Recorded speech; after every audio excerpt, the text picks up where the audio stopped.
I've often said jokingly to my family, I wish I could have learned how to sit down and get to writing before I got knocked off my feet. So I had to sit down and then I'd start writing, because I think it was time for me to do that, and I needed to go there and I needed to get writing.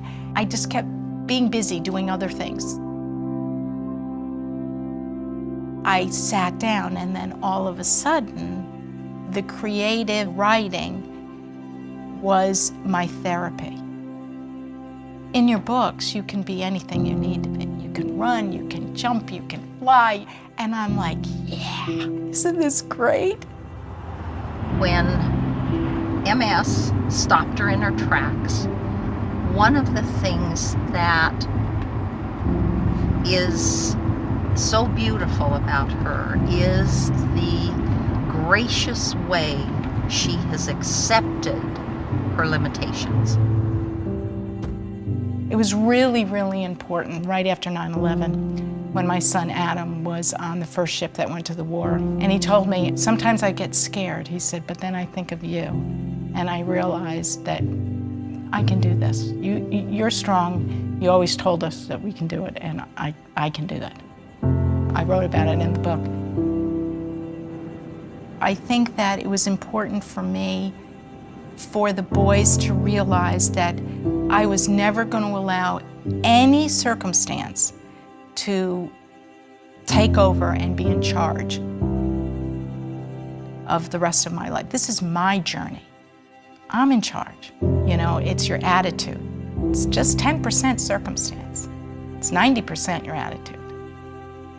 My body has the problem. My mind, my spirit, and my heart are as well as anyone's.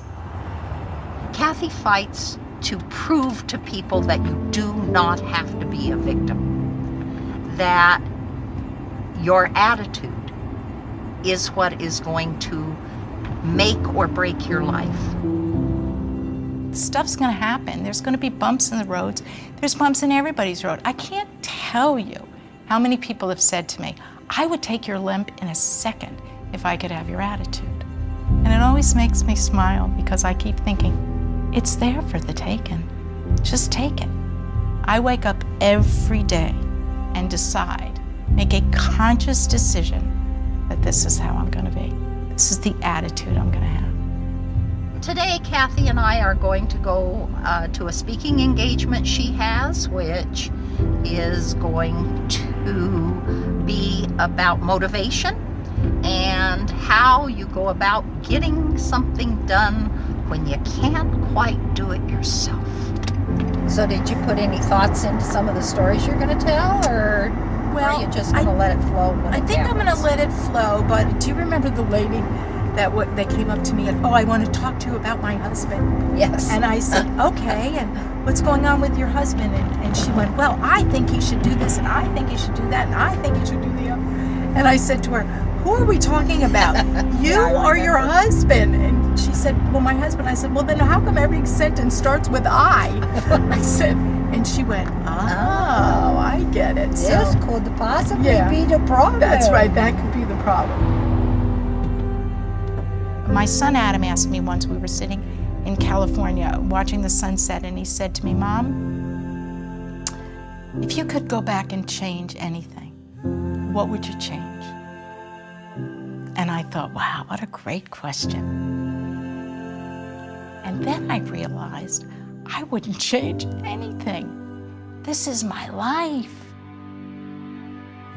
Everything that's happened to you has happened for a reason, to get you to the next place.